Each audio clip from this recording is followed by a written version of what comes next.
Hi. How are you? Good? Yeah, so basically I am atheist and I grew up atheist. And I recently talked a lot or learned a lot about Islam because my fiance is Muslim. And I was curious to understand his perspective of the world. And obviously, so in the past, I was more agnostic. So I was like open to something bigger, but I didn't really, I grew up in Germany, which is more like a Christian country. I didn't really resonate with the Christian idea and picture of God. And that's why I was like open for something, but also that went away with time. And now because I talked to him a lot about religion and God, I was like questioning again in myself if I can like find this belief or something. But basically I have a big issue to like, I just don't feel this like belief that God exists. And I'm not even sure if it would make my life better to believe in God, to be honest, because I also feel like with Islam specifically, there comes a lot of pressure regarding the afterlife or the things you have to do. And one thing I also struggle with is every time I ask too many questions, at some point it becomes like illogical, and people always say you just have to breach the gap of trust. You just have to believe. And I find that's a bit troubling. And I don't really have like a specific question. This is just like I guess maybe what you think about it. I cannot find this belief in myself, or if it would make my life better. I don't know. It's just like thoughts, and I got my fiance suggested the channel, so that's why I'm here. Yeah, it's not a very specific question, but maybe just your thoughts to these things. Okay, all right. So it's quite a few things there. Well, first thing, we got to be clear, and I have to be here, ruining a situation a little bit. But in Islam, it is not permissible for a Muslim, and I know he's there and he's listening. It's not permissible for a Muslim man to marry someone who is non-Muslim, atheist, for instance, or polytheistic, etc. That's not allowed in Islam. It's permissible for you to marry a Jew or a Christian, for instance, as a woman, but there's conditions that the woman has to be chaste, for instance, and she has to be believing in her religion, not just like culturally, Christian or something. And she doesn't even believe in Christianity. So that's the first thing I'm gonna say because it's important. Second thing, to respond to what you said that you don't feel the existence of God. That's one thing you said.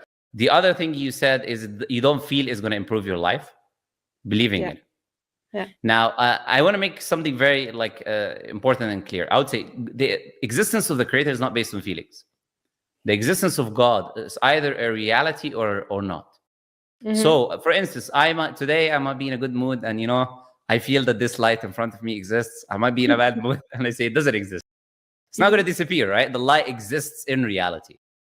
Irrelevant of my subjective personal opinion, the light will continue to exist. Yes. So there are things that exist in objective human reality. They're not binded by subjective opinion, feelings, or experiences. Okay? So the first thing I would say is to not think of God just as how do I feel right now. It's not the right way. It's not the right measurement to determine whether God exists or not. Number two, is it going to benefit my life? I'll respond with the same thing. Whether this light benefits me or not. That's again a subjective personal thing. The question should be, does the light exist or not? Whether the light benefits me or not, that is not a criteria for whether it exists or not. Maybe there is a creator that exists and it doesn't benefit your life. Let's assume hypothetically, right? We don't believe that. But I'm saying hypothetically, why do you believe that the creator needs to benefit you? You're a creation. But the thing is, I don't believe that, right? That's the point. That's why I have such trouble, because in my reality, what you said, for me, I'm sorry, but like God does not exist, right? For me, you don't need to be sorry. It's fine. Like you can, I don't mind. Like but so I'm trying to explain something different to you. I know you don't believe in a creator, but I'm saying what you're presenting is what I'm trying to tell you. What you're presenting is not an argument. Is what I'm trying to tell you. Is not an argument against the existence of a creator, right? Yes. So if someone were to say, I don't believe a creator exists, he cannot say because I feel like this, for instance. That's not proof. He cannot say because God doesn't benefit me. That's also not proof. Because even if these things were true, that you feel this way and it doesn't benefit you, God can still exist. Yeah. That's the point I'm trying to make to you, right? So that is the first thing. Now, how do we know whether God exists or not? I'll tell you very simply. Can something, we use rationality and common sense, can something come from nothing? Absolute nothingness. I mean, no.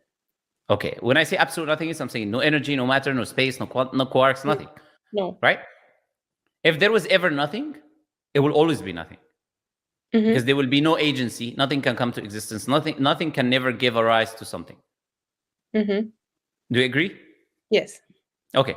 Now, the universe that we're living in has a starting point that the scientists believe referred to as the Big Bang. They say there was energy and matter compressed into a very minute singularity that expanded very quickly. Yeah. Now, we said you cannot have something from nothing. Does energy and matter, is it conscious beings that moves by themselves, or do they require causes and someone to move them or to have some influence on them or agency? They don't have agency, but I'm not sure if it needs something conscious to make them move. Well, before we say conscious or not conscious, we don't need to get, no problem. You can avoid conscious. We'll come to all of that. They are not, energy and matter does not act by itself. It is not conscious realities. It cannot create itself. Yeah. Logically, nothing can create itself anyways. And if these things do not exist forever, they're starting with the universe, then we need an explanation. Where did the energy and matter come from? Number one, what caused the energy and matter of the universe to expand and to be the way it is?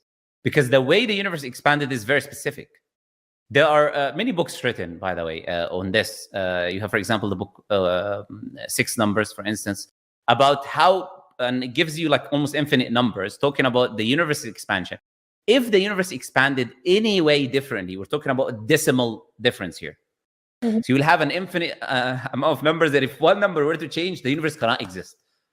Now, on top of that, the way planet Earth is, that's called fine-tuning, or life existing on planet Earth. That also will require decimal, infinite amount of numbers. And these infinite amount of numbers, if any of them, in different things, we're talking about electromagnetic waves, we're talking about the speed where the universe expanded, we're talking about the time where atoms started to exist after the universe existed. All of these things are precise. If any of these things that could have been infinitely otherwise were changed even with one decimal, there would be a new universe and there would be never life in existence. Now, what does that mean? That means that there was what you refer to, a conscious, whatever term you want to use, there was a decision made that things will happen the way they are. Whatever caused the universe, whatever that is, whatever you want to call it, whatever you want to refer to it, whatever brought the energy and matter into existence and caused it to expand the way it did, in the precise way that it did, intended it to be that way. Is there not a possibility, because we know there are multiple galaxies and things, that it's all the universe still? Yeah, but that this was just one of nearly infinite like experiments, and we just happened to come to be the one that has been in the right position. You know what I mean? So that's just been so many. I know what you mean, and I'll tell you why the argument doesn't work. There's 2 reasons why the argument doesn't work. And this is the argument that atheists will move to, with all due respect, to avoid accepting the existence of God. So this is called the multiverse theory. And it was brought forward by Stephen Hawking, and he has no evidence for it. He admits you cannot have evidence for something outside your universe because you cannot observe or test. You can just make a claim. That's it. You can just say, oh, I don't want to believe in God. There could have been an infinite existence of something. So the first thing I would say, that is proposed by atheists who don't want to believe in God. So it's not about rationality anymore. It's not about whether God exists or not. It's about you not wanting to believe in a creator. Therefore, you will seek any alternative to fit that criteria. But I'll tell you why that doesn't work. The first reason why that doesn't work, even if I had an infinite set of different things, you still have to explain where this infinite set of galaxies came from. Why do they exist? Who brought them into existence? Even if there were infinite numbers and one happened to be one way, where did all of these infinite galaxies come from? So we didn't really escape the question by claiming that there was infinite and it happened to be that way. That can try to answer the idea of why it is the way it is. But again, what I'm saying is there is no proof for infinite galaxies. There is no proof for anything of that sort. So we cannot consider a possibility that has no evidences. Because I can bring you a possibility right now, you know, and I always use this example. Do you know that SpongeBob is dancing on the moon right now? No. Possibility, right? Is it possible? So if we go into the realm of absurdity, of possibilities, then you can say anything is possible. I could be a potato, you know, for all you know. You know, a living potato that was somehow transformed into possibilities, right? We talk about absurd possibilities. Maybe monkeys wrote Shakespeare, you know? A group of monkeys come and they were throwing ink. And look, if we're going to talk about possibilities that people use, you cannot use possibilities and consider them and refute them or have any consideration for them unless there is evidences for them. So since there is no evidence for that, as I said, for this idea of multi-theories, number one. Now, number two, anyways, it doesn't solve the issue because we still have to explain where all of these galaxies came from, where all of the universes came from. It's the same idea. So whatever brought the universe, and that's why I'm saying it's not only the precise measurement that the universe exists, because now you will have the same problem with the infinite amount of universe. Do you know what the same problem is? Is that you will need a very specific measurement for any of these universes to continue to exist. You will need a very specific measurement. You will need a very now again. You'll also, as I said, need a very specific measurement for life to exist. So that even increases the impossibility of that. So when we say now, where does God exist or not? Whatever caused the universe, because by necessity there has to be something that brought the universe into existence. That's not a maybe yes or no. There has to be. If the universe exists, there has to be, and the universe, as we know, has a beginning. Then there has to be something else that brought it into existence. By definition, it's not even like. Do you remember what I said? It's not about feelings. It's about the fact that this has to be the case, that there has to be something that brought the universe. Whatever brought the universe to existence cannot be bound by time-space continuum the way we are. Because it created time and space. So that means past, present, and future, these things that we say is not applicable to God the way they are to us. And that now will give the idea of infinite knowledge to God because there's no past and present and future for the creator. He sees everything. He knows everything. Whatever created the universe, by the way, will have this characteristic. Whoever created the universe will be called the creator. Whoever created the universe will have an amount of knowledge you cannot even comprehend to give these precise measurements. So that is what human beings, and will have power that we cannot even comprehend. You know, the universe is full of atoms. And if you split an atom, you have what we call a nuclear explosion from the amount of energy within this universe. Now imagine the whole universe is atoms. So it will have power that we cannot even conceive of, whatever brought the universe into existence. Whatever that is, whatever name you want to give to it, this is what people call God. I have a question. Can I ask one more? Yeah, of course. How do you imagine God? Like I know it's not like a specific picture, but maybe that's also what I said. It's like because I grew up here and God was always portrayed. I know it's not supposed to be like a man, but like in my head, to be honest, most of the time it's somewhat similar to like almighty human being, somewhat. And I know it doesn't really apply, but like how is it in your head when you talk about this? How would you picture this? Excellent question. First, I'll tell you that both me and you are disbelievers in that God that is a human being. We both disbelieve in him. I also don't believe in that God. No Muslim believes that God is a human being. If you picture a human being in your head, that is not Allah by definition. What is the reason? The evidence is first. The Quran, Allah says in the Quran, Allah says, لا تدركه الأبصار وهو يدرك الأبصار. Vision does not encompass him, and he encompasses all vision. So vision, aside, in this life, we cannot encompass God in seeing in the objects that you see. Allah says in the Quran, there is nothing like unto him. ليس كمثله شيء. There's nothing like unto him. And he's the all-seeing, the all-hearing. So there is nothing like Allah. Meaning now, if there is nothing like Allah, everything that we observe, Allah is unlike that. Now you observe galaxies, you observe stars, you observe human beings, you observe animals, you observe trees. Anything you observe, Allah is unlike that. So when we think about Allah and we don't visualize anything because we can't visualize it.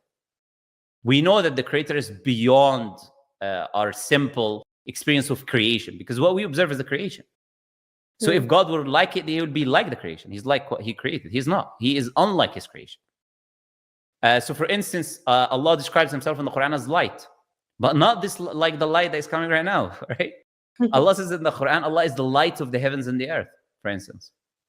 He's the light of everything. He's the light of guidance, the light of everything. Allah is the source of beauty. He has names and attributes. This is what we think about when we think about Allah. He's the most loving. He's the most just. He's the truth. He's the source of beauty. He's beautiful and he's the source of beauty. He is all-knowing. This is what we think about when we say God. But we do not picture any creation or anything similar to the creation. Now, we would say that is polytheism, to think if anything like the creation, I think this is God, this is disbelief straight away. If you think God is like any of the creation, you're not even a Muslim. You don't believe in Allah. That's not Allah. Now, when we talk about gender as well, to add on top of that, That also means that Allah is not bound by gender like we are, male and female. That doesn't exist. These are things that even things in creation, many of them are not bound by gender. Like, you're not going to call bacteria male and female. And there are many things that you're not going to say male or female. Yeah. So Allah is the creator of everything, and He is the one who fashioned everything. This is the creator that we believe in. So when I tell you whoever created the universe, I'm referring to that. Something that is supreme, right? Transcendent, above everything, and created all of this. Not like, some guy on a chair with a beard, No, we don't believe that. That's not the creator that Muslims believe in. This is the Christian God. Do you believe Allah has a consciousness himself? We believe consciousness, what people refer to as consciousness, is something that is not defined, by the way. There's something in science called the hard problem of consciousness. They don't know what consciousness is. Some people will define consciousness as it depends on how you define it. That's what I'm trying to tell you.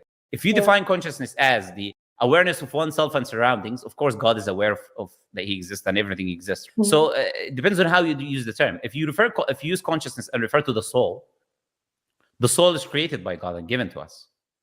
So when you tell me, does God have consciousness? I'll have to clarify. What do you mean by consciousness? You get what I'm trying to say?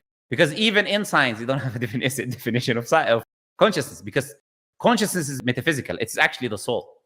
And since consciousness is metaphysical and it is the soul, then science cannot study it, because science only study physical things. That's why they have something called the hard problem of consciousness, because it's not a physical thing. You cannot put it under a microscope. Okay. Good things that you think about. Thank you. All right, that's it. Yeah. So all I'm going to say is this: put it in perspective. When it comes to objective reality, there's right and wrong. There's truth and falsehood. Right? It's objectively true, objectively false. Here are the reasons which are by necessity. There has to be a creator of the universe. Okay, then we accept that conclusion. So I know there's a God. It's not about belief. I feel like fuzzy feelings like some Christians do, and I believe, and that's not it. I know there is a creator. And therefore, there is a creator. And I live my life based on that acceptance. Evidences that Islam is true are there. Therefore, I know for a fact that Islam has to be true. These are two separate things, by the way.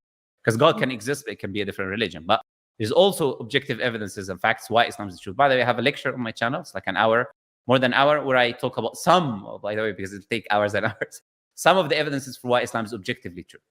So all of these things are objective facts. It's not about personal opinion or feelings. And just think about that, as they say, sleep on it, and next day think about it a little bit. And I would recommend read the Quran. And if you got any more questions, welcome to ask now or later. You're welcome to come back anytime and thank ask you them. very much. Yeah. Problem? My pleasure. All right. Nice having you. Bye-bye. I'll let you go. Bye-bye.